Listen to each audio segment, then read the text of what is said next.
अस्सलाम वालेकुम YouTube family, कैसे हैं आप सब? ठीक है, तो आफ्टर लॉन्ग टाइम मैं संभालने जा रहा हूँ और वेदर इस वक्त अच्छा हुआ है क्योंकि बादल आए हुए हैं और शायद बारिश के चांसेस हैं कि बारिश हो जाए। तो मैं पता नहीं क्या बोल रहा हूँ, थोड़ा उल्टा सीधा बोल रहा हूँ, तो उसके लिए माजरत, लेकिन बारिश हो सकती है, कुछ पता नहीं है। तो अभी मैं संभालने जा रहा हूँ, जो रात के लिए हम लोग लेंगे वो फिर हम लोग बना लेंगे, क्योंकि कुछ नहीं पता कि बारिश हो ना जाए इस तरह से, तो फिर हमारे लिए मुश्किल ना हो ना। तो फिर चलते हैं हम लोग। ठीक है, हम लोग आ गए यहाँ पे जाएंगे सीधा सामान लेने। ये देखिए माशाल्लाह इतना लास्ट टाइम मैंने जब देखा था तो इतना सा रही, पिछले ब्लॉग्स में आप लोगों को नज़र आ रहा होगा। तो सामान ले लिया मैंने और मेरे हाथ में तो ये बहुत भारी है क्योंकि मैं एक हाथ से ब्लॉग करना मेरे लिए तो मुश्किल है, लेकिन आपको दिखाई देता हूँ। मैंने सामान ले लिया है। आज हम बनाएंगे रात में कोफ्ते, तो कोफ्ते के स्लो मोशन से आएंगे आपकी रील्स में। और इस वक्त ना शाम के 5 बज रहे हैं, तो वेदर अभी इस वक्त भी अच्छा हुआ है और बाहर चल रहा है टेम्परेचर 29 आई गेस, नहीं 30 चल रहा है, सॉरी, क्योंकि बादल है ना उस वजह से हवा भी चल रही। तो जो मतलब क्या कहते हैं GPS में जो दिखा रहे हैं वो 34 है, लेकिन एक्चुअल में 30 या 29 हो सकता है। तो अच्छा बेटर है क्योंकि गर्मी है नहीं, वरना हीट वेव बहुत ज़्यादा थी इस वक्त, तो मैं बाहर नहीं निकलता था। खैर, अब हम घर पहुंच के देखते हैं कि क्या चल रहा है। तो मैं घर वापस आ गया हूँ, यहाँ पे खाना भी रेडी हो गया है। तो यहाँ पे आलू की भुजिया, साथ में दाल और चावल, और साथ में आपके रोटी, जो कि हम लोग रात में भी यूज़ कर लेंगे। और यहाँ पे फ्राइड मिर्ची भी है।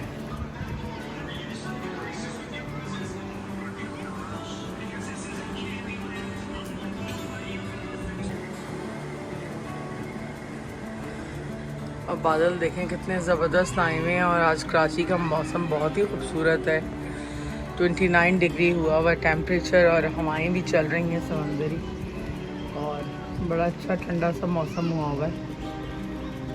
गर्मी आज बिल्कुल नहीं है, जिस तरह की गर्मी पड़ी है ना 2-4 दिन। ये देखें, और बारिश की प्रेडिक्शन भी है लेकिन कंफर्म नहीं है, हो सकता है हल्की फुल्की बारिश हो जाए। और अब ये भी अनाया उतरी और नीचे जा रही है ज़ुहैब के साथ, क्योंकि बच्चों की छुट्टियां हो गई हैं ना, तो बच्चे सारा दिन जो है इधर से उधर और इधर से उधर घूमते रहते हैं। नीचे देखें कितनी आवाम है सारी, और यहाँ देखेंगे ये कितनी आवाम है। अब इनका टाइम आ गया साफ़ होने का। आज सोच रही हूँ कि इनका भी कुछ काम करूँ।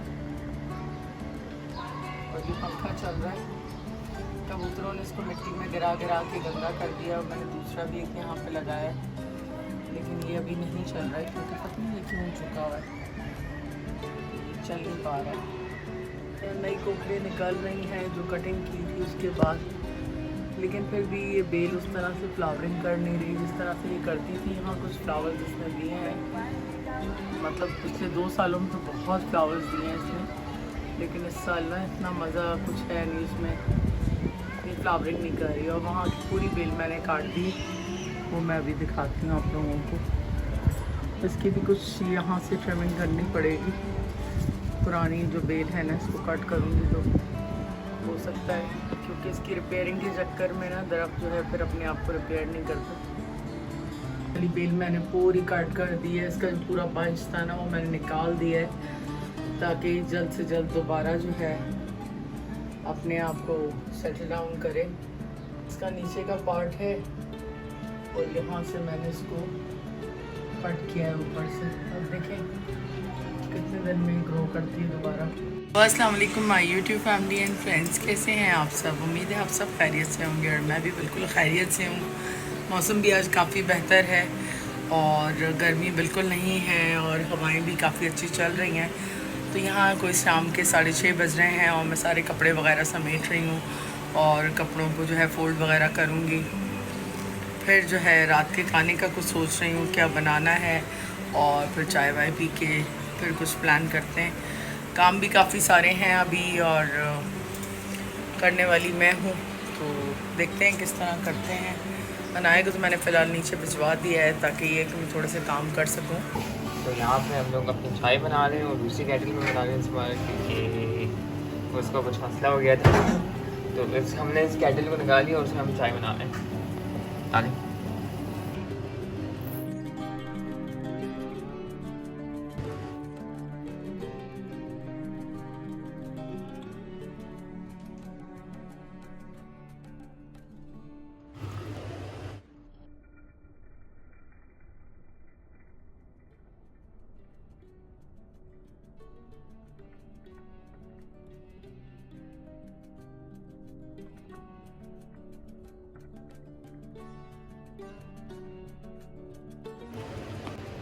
तो चाय हमारी यहाँ पे रेडी हो गई है, अब हम चाय पियेंगे। अच्छा मौसम है वैसे, है ना मम्मा?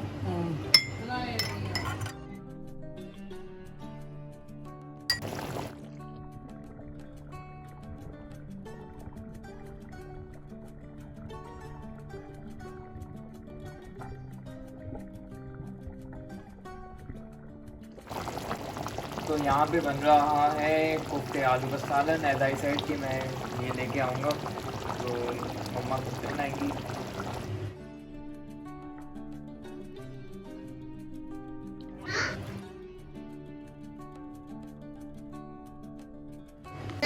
ये खाऊंगी कढ़ी और चावल बस। कढ़ी आपको पसंद है? हाँ, मैंने खाया ही नहीं है। खाना यहाँ लग गया है, खाने में प्लेन राइस, साथ में मेरी फ्रेंड ने कढ़ी भेजी है और साथ मैंने बनाया कोफ्ते आलू का सालन।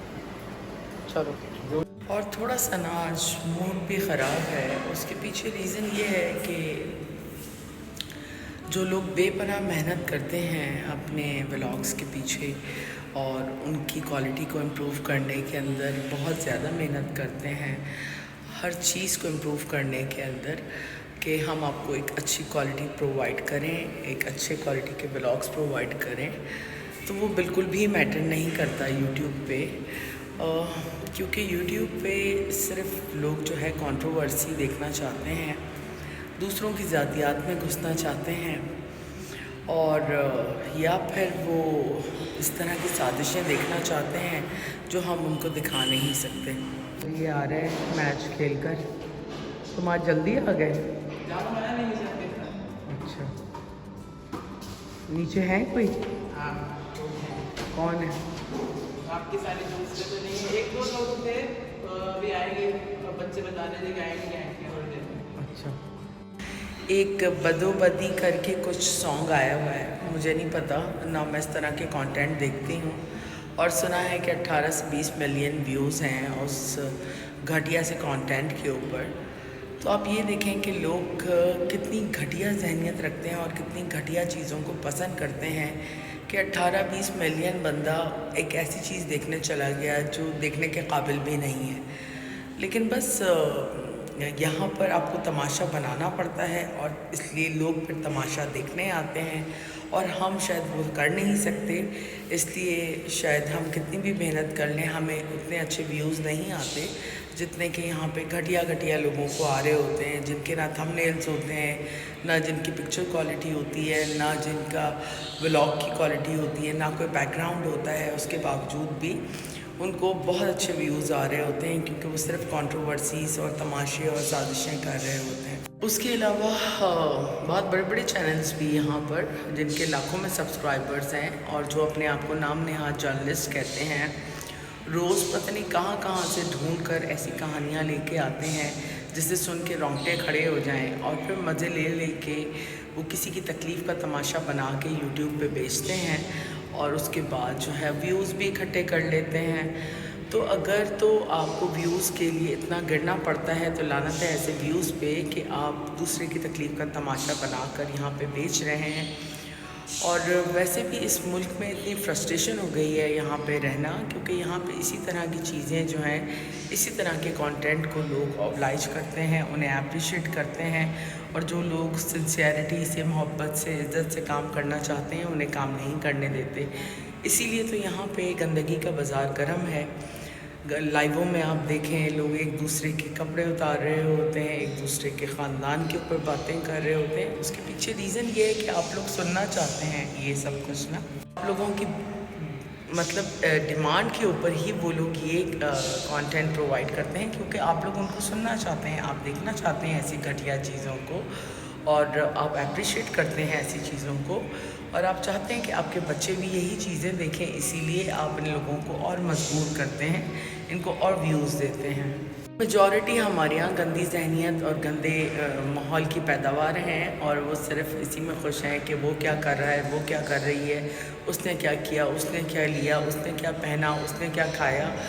मतलब एक वो लोग होते हैं जिन्हें दुनिया देखती है, और एक वो लोग होते हैं जो लोग दुनिया को देखते हैं। तो खैर, दो तरह के लोग हैं, और अब आप डिसाइड करें कि आप कौन से लोगों में से हैं, क्योंकि हर बंदे का अपना एक स्टैंडर्ड होता है। इसके अलावा बहुत ही अफसोस के साथ कराची में फिर एक इंसिडेंट हुआ है परसों, और एक यूट्यूबर और टिकटॉकर जो थे अपना व्लॉग बना रहे थे सरीना मोबाइल मार्केट के अंदर किसी मैच के हवाले से, तो उनको मार दिया गया है। और उनको मारने वाला एक नॉर्मल सा गार्ड है, एक गार्ड जिसको सिर्फ ये चीज़ बुरी लगी कि वो बंदा मेरे मुंह पे कैमरा लाया और मैंने उसको वीडियो बनाने को मना किया, उसके बावजूद भी वो अपनी वीडियो वहाँ शूट कर रहा था। मतलब ये कराची जिसके अंदर हम पैदा हुए, जिसके हम लोकल्स हैं, हमारे कराची के अंदर आके कोई भी जो हमारे शहर के अंदर आके हमारी नौकरियां कर रहे हैं, वो हमारे ही लोगों को मार देते हैं। ये बंदा वज़ीरिस्तान से आया हुआ था, और ये एक 2 कौड़ी का गार्ड था यहाँ पर, और इसका कोई बैकग्राउंड नहीं था, इसको उर्दू बोलनी भी नहीं आती थी। तो या तो कराची जो है वो रोज़गार देना बंद कर दे, पाकिस्तान से आए हुए जितने भी भीख मंगे और ये नंगे भूखे लोग हैं ना, इनको रोज़गार देना बंद कर दे, और सिर्फ कराची के लोकल्स को ही रोज़गार दिया जाए। और ये गार्ड्स की नौकरियां तो बिल्कुल भी देनी बंद कर देनी चाहिए। इन कंपनीज़ के लाइसेंस कैंसिल कर देने चाहिए जो इस तरह के जाहिल गार्ड्स को ला के रखते हैं, जिनके अंदर बर्दाश्त नाम की चीज़ नहीं है, और उनके हाथ में वेपन पकड़ा दिया जाता है कि जिसका दिल चाहे वो मतलब उसका मर्डर कर दें ये लोग। जितना इस कराची ने लोगों को पनाहें दी और रोज़गार दिए, उतना ही ज़्यादा लोगों ने इस कराची को बर्बाद किया। आज आप देख लें, कराची के अंदर पूरा एक कोयटा मौजूद है। आप सुराब कोट से ऑनवर्ड आते हैं, पूरा आपको कोयटा का एनवायरनमेंट मिलेगा। कोयटा चमन होटल हर जगह पे बने हुए हैं। क्या कोयटा के अंदर कराची होटल्स कहीं बने हुए हैं? ये मुझे ज़रूर बताइएगा आप लोग। क्या आप लोग अपने शहरों के अंदर इतनी लिबर्टी देते हैं कराची वालों को कि वो आके वहाँ पर अपना कारोबार अपने शहर के नाम से करें? जिस तरह आप लोगों ने पूरे कराची को इस वक्त मंशियात का गढ़ बना दिया है, और उसके बाद जिस तरह कराची लोगों को यहाँ रोज़गार दे रहा है, उसके बाद कराची के लोगों के साथ ही इतना जुल्म और सितम। जितना यहाँ पे जो घरों में मेड्स काम करती हैं, जितनी भी कराची के अंदर इस वक्त मेड्स हैं, वो सब रहीम यार ख़ान से हैं। ठीक है, मोस्टली जो सराइकी कम्युनिटी है पूरी कराची में पेनिट्रेट है। जगह जगह इन लोगों ने कब्ज़े किए हुए हैं, घर बनाए हुए हैं, और एक छोटा सा प्लॉट लेके कब्ज़ा किया हुआ होता है, उसके ऊपर 4 मंजिला ये लोग बिल्डिंग खड़ी कर देते हैं, फिर ये उस बिल्डिंग के ओनर्स बन जाते हैं। क्या ये काम हम रहीम यार ख़ान जाके कर सकते हैं? बिल्कुल भी नहीं कर सकते। ठीक है, तो ये हमारे कराची की जड़ों में बस चुके हैं ये लोग। इन्होंने ये यहाँ आते हैं रोज़ी ढूंढने के लिए, उसके बाद ये कब्ज़े करते हैं, उसके बाद ये बिजली चोरी करते हैं, वो भरते हैं हम, ये पानी चोरी करते हैं, वो भरते हैं हम, ये हमारी आवाम को, हमारे लोकल्स को मारते हैं, हम चुपचाप खड़े होकर तमाशा देखते हैं। तो कब तक ये जुल्म सितम चलता रहेगा? क्यों कराची रोज़गार दे सबको? यहाँ से सबको चले जाने चाहिए। कराची सिर्फ कराची वालों का है, और इसके ऊपर सारा राइट जो है वो सिंध के लोगों का है, जो सिंधी हैं, जो कराची से बिलोंग करते हैं उनका है। जो कराची से बाहर का है उसे कराची से चले जाना चाहिए, क्योंकि कराची के ऊपर पहला हक हम लोगों का है। और अगर हमारे ही लोगों को यहाँ पे आके मार दिया जाएगा तो ये तो कोई इंसाफ ना हुआ ना। कभी आपने सुना है कि लाहौर में किसी कराची वाले ने ऐसा कर दिया, या किसी इस्लामाबाद में जाके किसी कराची वाले ने ऐसा कर दिया? जो हमारे शहर के अंदर अंधेर नगरी मची हुई है कि ये पूरे पाकिस्तान से जितना गंद है वो सब उठकर कराची में आता है। यहाँ पे आके फ्लाईओवर्स के नीचे तक ये लोग रहते हैं, मंशियात का खुला इस्तेमाल करते हैं। अफ़गानिस्तान से भी इवन जो लोग आते हैं वो यहाँ आके रहते हैं, वो भी उनका जो दिल चाहता है वो करते हैं। तो ये कराची फ्री पोर्ट ज़रूर है, लेकिन ये हमारा घर है। कराची वाले जो है ना वो बेचारे एंड पे जो है ख़त्म हो जाते हैं किसी न किसी बीमारी को लेके और अपनी परेशानियों के अंदर ही, क्योंकि जितनी यहाँ पे लाइबिलिटीज़ बढ़ा ली गई हैं, जितनी तरह और जितनी नस्लों के लोग यहाँ पे रह रहे हैं, उसके बाद कराची के अपने लोगों के लिए कराची में कोई जगह नहीं है। कराची के लोग जो हैं वो जुल्म और सितम का शिकार हैं, और अगर आप जुल्म बर्दाश्त करते रहोगे ना तो लोग आप पे जुल्म करते रहेंगे। इसलिए कराची के लोगों को चाहिए कि ये जो डिफरेंट सिटीज़ से आते हैं ना लोग, इनको ना नौकरियां दें और ना रोज़गार दें। ये जाएं अपने शहरों के अंदर जहाँ जाके ये जायदादें और ज़मीनें बनाते हैं कराची से कमा के, ये वहीं पे अपना रोज़गार तलाश करें। क्योंकि कराची इसलिए नहीं कि कराची के बेटों को आकर यहाँ सड़कों पे ये किया जाए उनके साथ। अभी पिछले हफ्ते ही एक टारगेट किलिंग हुई, और ज़्यादा से ज़्यादा टारगेट किलिंग के अंदर भी ये आउट ऑफ कराची के लोग जो हैं वो इन्वॉल्व होते हैं। तो क्यों जो है किसी तरह का कोई एक्शन नहीं लिया जाता इस चीज़ के ऊपर, और क्यों इनको बंद नहीं किया जाता। यहाँ बसें बस भर के जो है कराची के अंदर ये एंटर होते हैं ईद बकरीद पे भीख मांगने के लिए सड़कों के ऊपर। क्यों इनको एंटर होने दिया जाता है? क्यों कोई रोकथाम नहीं है इनके लिए? क्या ये लाहौर में जाके भीख मांग सकते हैं इस तरह जिस तरह ये ईद बकरीद यहाँ पर आते हैं बसें भर के? अपने हक़ के लिए अगर आप लोग ख़ुद नहीं आवाज़ उठाएंगे तो कोई भी नहीं उठाएगा।